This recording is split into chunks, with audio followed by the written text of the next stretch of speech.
Hello and welcome to Bit Heroes Radio. I am Bivers Handy, and I'm thrilled to be co-hosting this podcast with World Eater. World, why don't you say hello to our listeners? Thanks, Andy. Thrilled to be here. Today, we're going to be going over the news, the interview with Chuck, fashion heroes, and we're going to finish it off with our viewer questions.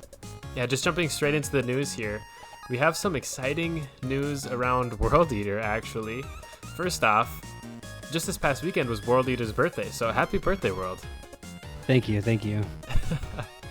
Make sure you sound off in the comments saying happy birthdays to World, everybody.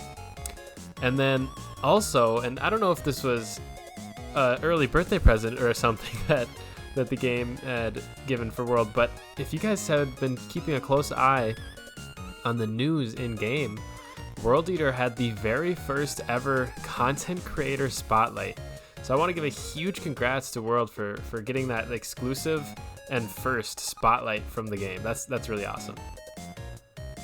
Honestly, yeah, I didn't even know that was going to happen. I was shocked when I saw it. I was like, what? That's awesome. So it honestly blew me away. It's pretty awesome to see myself there. Not going to lie. Thank you. Yeah, totally. No, and you deserve it. I mean, your content is fire. So always looking forward to more. Moving on, more of the news. We did our recent interviewee, Roasty Chicken, who you might have remembered, who was pushing for level 1000, hit level 1000 in these past few days. So big congrats to Roasty. Squawk! And then lastly, where there was the end of Mobileversary, I do hope everybody was able to finish out their event shops and spend all of their event currencies, those Standman W606s. And the last bit of news, and this one comes to us from Bit Heroes Arena, is that they added a new feature called the Forge. Now basically the Forge allows you to change your gear through upgrading, crafting, and what they call distilling. So make sure to check that out. We'll make sure to leave a link in the description on that news piece. All right, and now moving into our interview with the famed, esteemed, one of the top players in the Bit Heroes universe is Chuck. Why do you say hello, Chuck? What's up? How's it going? Good. It's really good to have you. Just for our viewers' sake, could you just tell us a little bit about yourself? Sure. Original name was Triathlete Chuck, but I go by Chuck now in game. Started, when did I start? A couple months after the game came out. I've been primarily DPS the entire time. I'm a tank when I have to be, a DPS at heart, also support at heart. Leader of Getting Swifty Guild, and I'm also an RT. So what is RT, Chuck? The RT is the round table. It's public leaders and ambassadors for the Bit Heroes community that Kong has appointed. There's two roles. You can be a knight or a champion. Knights, I think, advocate for community feelings and kind of how the community feels about content and shop sales and just pretty much everything that has to do with community involvement. And then the champions help with game design, set design, difficulty testing, stuff like that. Are you a champion, Chuck? I'm a champion. That's sick. Yeah. So I'm curious about the roundtable program. Is there anything any changes or improvements that you've seen in Bit Heroes that have come from the roundtable program? There are. I can't specifically say, but just say there's a lot of conversation that happens in the RT. So things you think we talk about. Sneaky. Nice. Okay. All right, so what do you really enjoy most about playing Bit Heroes, and what keeps you motivated to continue playing? I think what I like most at this point is being part of the roundtable, actually. It's just something that not a lot of people get to experience, and by far it keeps me going. Community's always been there. I think that's a lot of people's answers. I think everybody knows the community is helpful and support based, but it's definitely got to be the helping with game design that drives me to keep playing. Yeah, that's really sick, honestly. I honestly think that's awesome. Yeah, absolutely. And I got to give a big double shout out to the Bit Heroes Radio community. Am I right? Oh, yeah. Big shout out. So, obviously, you've played the game for a long time. I mean, you're one of the few players over level 1000. Yeah. If you could share any tips or strategies for new or middle ground players to help them, either get started or progress in the game, what would you share? If you're a new player, I'd say the most important thing. I mean, everybody says get your familiars in check. That's obviously like everybody should know that. But I think a good answer would be to learn the mechanics of the game. Learn like why you struggle, why you're dying at a flag, why you can't beat the raid. Don't just come into chat and say, "Oh, I died and I don't know why." Well, you need to slow the game down, turn the text on, look at the animations, and just see what's going on, and try to tell us why you're dying. A lot of times, if you just see what's happening, you can think of ways to counter it. I think if new players could learn that, they wouldn't struggle as much. For middle game players, if you're looking to like push to level 1000, or pretty much in general, if you're ever going to push, be very efficient with your push, right? Because we know these consumables are expensive and we know your time is valuable. So plot it out. Learn how much experience the activity you're running gives you with whatever boost you have on. Make sure you're not going over the boost cap or the experience cap. Make sure you're not going over the item find cap if you're looking for loot, and be efficient with your time. Learn how long a run takes. Do the math for how many runs you have, how long your boost is, and then about how much experience you get in return. And that'll give you honor if you're in a guild, and you can cash in your honor for more runs. And you can just be super efficient so you don't waste a lot of your time. Yeah, a little tip on being able to know what's going on. Surprisingly, a lot of players don't know that while you're in a dungeon or anywhere that has familiars, you can just tap on the familiar itself and it'll show you everything it has except maybe some late game things that are being implemented, kind of like brains and augments and stuff, but it'll show you their kit. If it has bleed or whatever, it'll show you. So Yeah. you'll be able to see what's going on, and that'll pretty much help you decide what fams to take in and what layout to have your team in. Yeah, good tip. Yeah, I remember the first time I clicked on a familiar on accident and I was like, what is this? So I definitely agree with that. And then one thing I want to call out, actually, Chuck was the creator of this tool. He's got a Google Sheets that will show you. He mentioned like don't go over the item find cap or XP cap. We'll make sure to link to that Google Sheet in the description below, and you can punch in what your runes percentage is, punch in what your guild boost is. If you're rocking a Bitcore, what that like item finder XP boost is, and you can calculate what it is, what it will be if you're running a certain dungeon, like on heroic per se. And then, yeah, just make sure you're not going over it and wasting extra valuable boost. I know you've been through a lot in the game and you've been around for quite a while, so it might be a little hard to answer this, but what has been your most challenging experience in the game and how did you overcome it? That's actually an easy answer for me. Pushing to be number one in PvP was my hardest challenge. The first time I pushed, I don't remember when exactly this happened, but I put up 420 packs and came in second place. That was the hardest thing to come over. I almost quit the game. I mean, that's a lot of cheddar right there. But you just have to, save up, push a year later when you get a ton more packs, and just keep at it. So that was by far the hardest thing.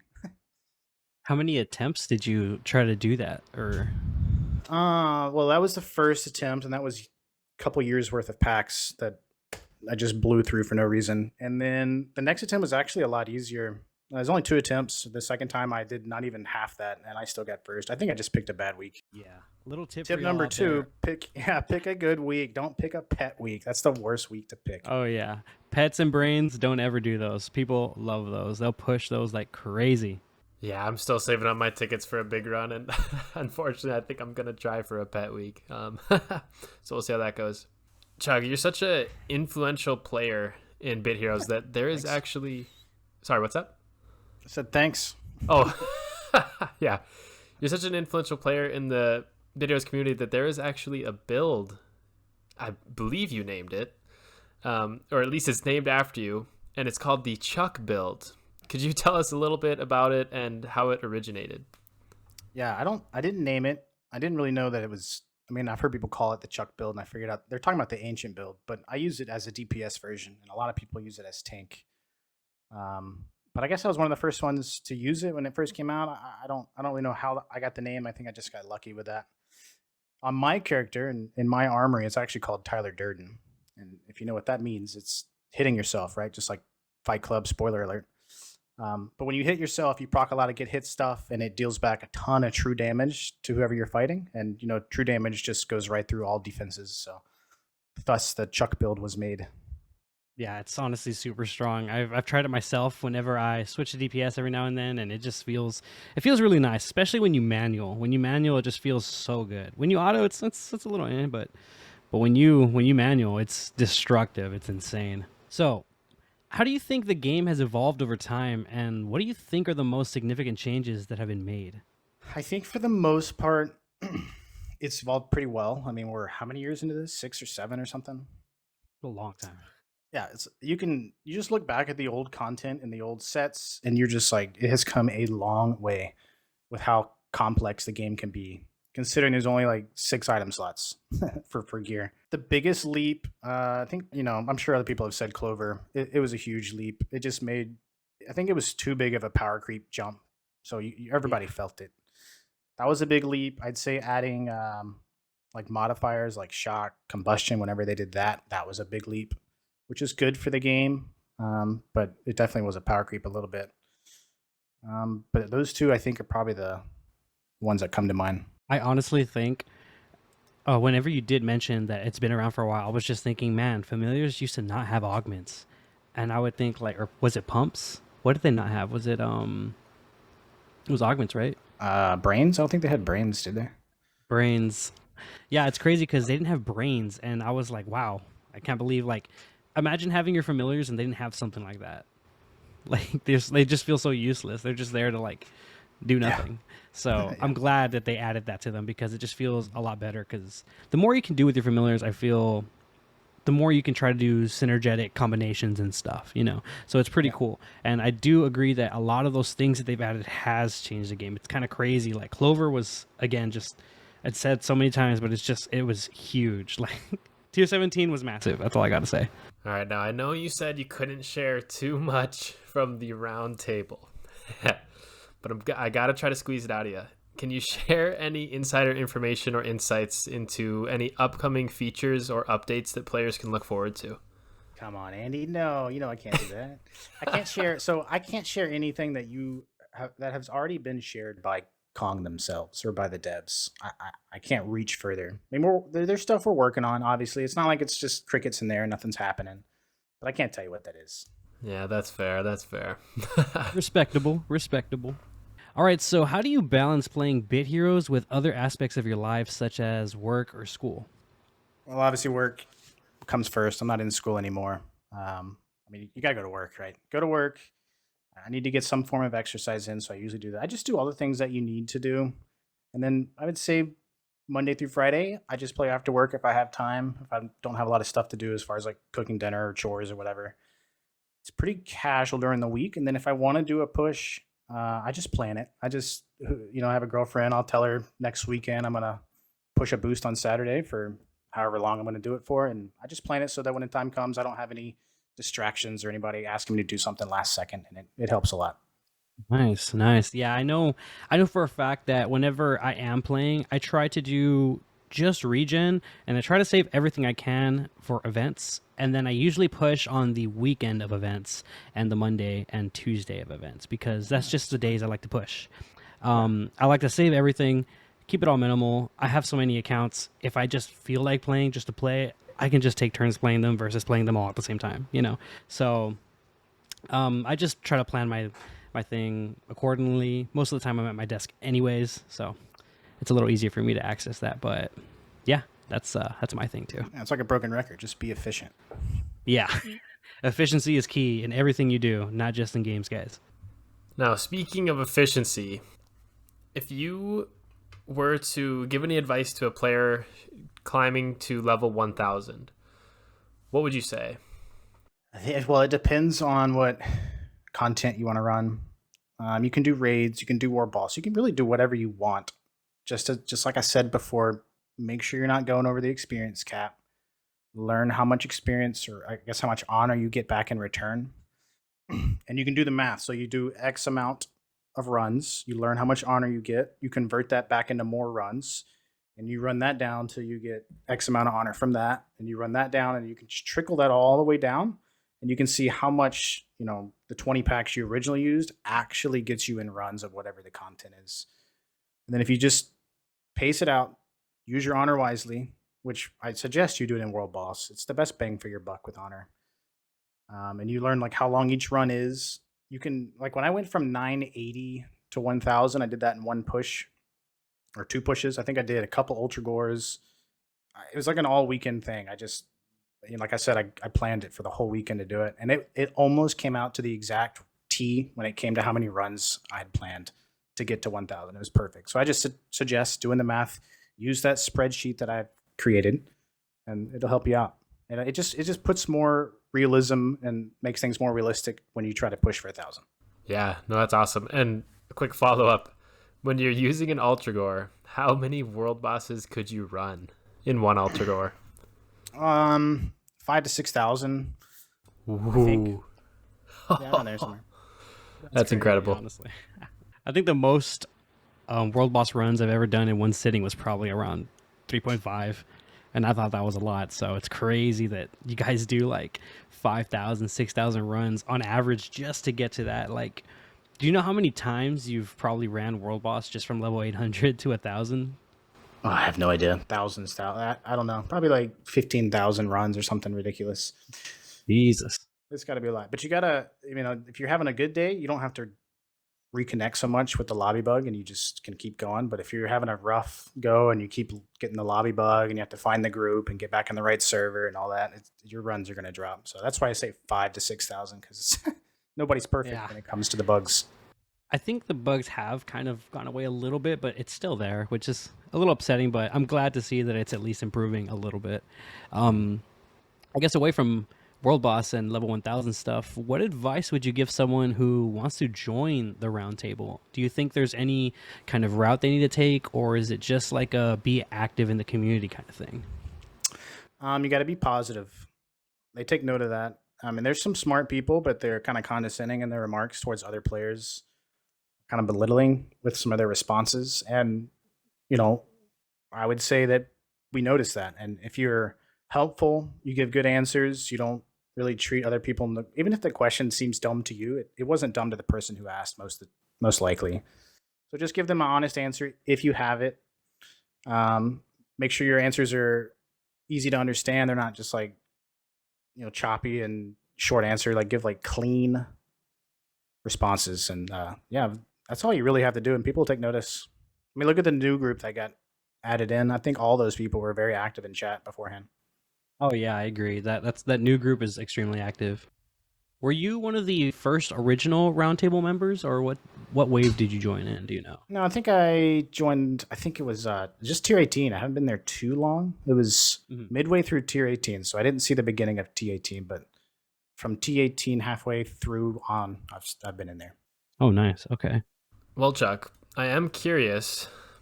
What are some of your goals for your accounts? Any sort of like aspirations in Bit Heroes? Oh man, this is tough. I mean, obviously it was 1K, and then after 1K, my goal is to just do the best job that I can in the round table. You're not going to see what I'm doing. You're not going to see what I'm advocating for, but just know that I'm trying to do what's best, not for me, but for the community as a whole. It might not be the easiest thing. It might not be what some people want, but it's probably what's best for the game. And I just hope that we can make the game better than what it is. Wow. Good guy, Chuck. You heard it here first, folks. No, that is awesome, though. And I'm sure you've been putting in the work, so mad respect. Thank you. Yeah, I'm going to be honest with you. I don't know what you've done, but I know ever since you've joined, shortly after, I feel like a lot of changes have been made. And I'm not sure if it's because of you, but I noticed after you joined is when things started improving a little bit. I feel like things weren't as insane, like some sets that came out a little more balanced. I don't know. I just feel like ever since you joined, things have been really, really nice. And I've liked all the changes that have came. I don't think there's anything negative that's come out recently that I am disappointed with other than events. But yeah, I think just about everything is pretty nice. Yeah, Yeah, it's not one person. It's definitely a team effort. So appreciate it though. Is there anything else you would like to share with the listeners? Maybe Hmm. I don't know. you can Share what share I want. like your stream. If you do, you still stream often or no? I mean, I do, but I don't ever know when. It's never consistent. You don't have to plug it. I'm very sporadic when I go on live. It's just you can expect me to stream when there's new content that's released, when there's a D4 that's released shortly after, when there's things in the game that's exciting at the very end game at least. I'll probably be on stream. A couple streams here and there. So if you want to hop in, you can. It's Chaos FPS CHA0 FPS on Twitch. Nice. All right, and that's going to be it for Chuck, guys. Everyone say bye to Chuck. Have a good time, Chuck. It's awesome to have you here, and to be honest, I learned quite a bit just talking to you right now. That's awesome. You guys, thank you. Appreciate it. Yeah, thank you, Chuck. Hey, Andy, Chuck mentioned that the Chuck build does true damage. What exactly is that? Oh, world, I am so glad that you asked. True damage is the type of damage that is more restrictive. It often comes from a proc, aka an effect activating, and follows special rules. True damage can't proc any pets, effects, or anything. True damage ignores any defensive modifiers, and true damage receives most of the offensive modifiers. Wow, that is truly amazing. Oh, man. This wiki highlight was brought to you by the Bit Heroes Wiki. You can find a link to the wiki in the description below. I hate you. Okay. And now to move on to my favorite part of the show, Fashion Heroes. Andy, why don't you go ahead and tell us who won last week? Yeah, I gotta start off by saying I think the votes were a little bit rigged. 1v1 was between Bit vs. Andy versus Bit vs. Randy. And I thought the winner was clear. But, something weird happened in the voting process. But anyways, can we get a drum roll, please? Yeah, Bit versus Randy won it. Yep.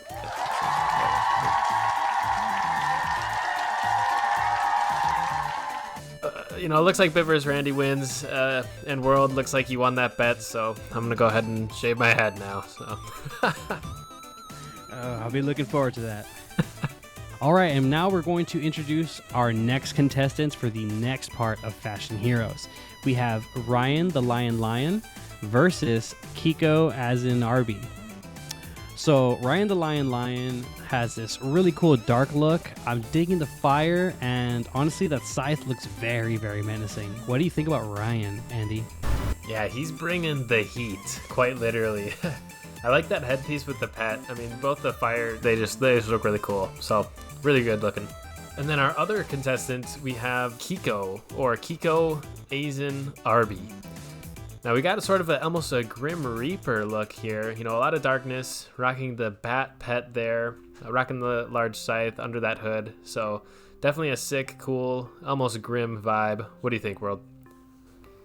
Honestly, I really like how dark this look is. I love the little skull shoulder pad. It just really adds that nice touch. So it's kind of hard to pick between these two. It's going to be a really close one. So I really can't pick between these two. Can you? World, it's impossible to pick between these two for myself as well. But good thing it's up to our audience. Please leave your vote for who you think deserves to win this week's Fashion Heroes in the comments below. And if you want to be featured in a future episode, make sure to say, I want to be featured in the next Fashion Heroes, and leave your in-game name and hero tag, and you might just be featured in the next episode. Now to move on to some viewer questions. We have a few questions here from some of our viewers. We're going to go ahead and start off with this first question here from B_. B asks, what to spend my gems on? Now, in my opinion, honestly, I think you should really just do what everyone thinks is right, and that's just spend all of your hard-earned gems on cosmetics. Don't you agree, Andy? Yes. Cosmetics, will give you the edge in Fashion Heroes. Will give you the edge on getting people on your friends list. If you are looking good in the town, you are going to get carries on your friends list guaranteed, which is just unbeatable. So definite cosmetics. Now, on a real note, though, I highly recommend making sure that you have a very good accessory And then after your accessory, working on your pet. And after your pet, working on brains for your familiars. If you already have most of that down and you're still wondering, then I would say to spend all of your gems on either bribing legendary familiars for very strong fusions, or using them to buy raid shard baskets, since they give you the most return for experience, which you can convert into guild honor and buy other things like zeals. So I would say to get those first things I said down, and then after that, either spend on, I would say, legendary familiars for a fusion you know is good that you are going for, and raid shard baskets. If you are the kind of person that likes to save your gems and you have a lot of stuff, like a lot of gems in one sitting, then I would say to wait for events and take advantage of deals when that comes out. That's what I tend to do. I try to just stockpile my gems until events, because that's just the best time to buy the stuff. There's always 2 weeks for an event usually, so if you don't get to farm a lot the first week, you can save all your gems, buy some resources on the Wednesday, Thursday shop, and yeah, just have a bunch of raid shard baskets for way cheaper. Yeah, and going hand in hand with that, make sure you're not buying things full priced. Make sure you're taking advantage of that featured tab in the shop. You'll find all sorts of deals there that really get you that bang for your buck when you're spending your gems. Our next question of the day comes to us from Schmeggy Bean, who asks, is it worth me trying to make meaty for a tank at tier 9 to try and push for tier 10? Now, meaty is a pretty niche familiar. One of the highest, if not the highest, health stat in the game for familiars, which can make it a very good counter for PvP extort builds. However, it doesn't shine as much in a lot of other content and is very difficult to fuse. Yeah, honestly, I really do think the reason you don't want to make meaty is just because of Garrick. Garrick takes one epic familiar from, I believe, the first raid just to make one of the 2 you need for one meaty. So you're going to need a Garrick, which is going to be a Ragnar, plus the Hobbit feet, plus the Velk, plus the Hobbit feet needed to make the meaty itself. So it's a lot of Hobbit feet, which is already hard to get as it is. And then the raid familiar just makes it a lot more difficult. Now, that's not saying that it's bad to go for meaty. If you have a decent amount of those Ragnars that you need for Garrick, he's definitely worth making. If you're already making Velk, or you already have Velk, you already, for some reason, have, I'd say, 4+ Ragnars, then go for it. I think it would be a really nice tank to have. Will they be the most dependable tank? No, but you're already in that ballpark, and you can easily replace your Velk with someone like Dulag in tier 12 or tier 10, I believe, or Blinka as soon as you unlock the event and pretty much farm the event.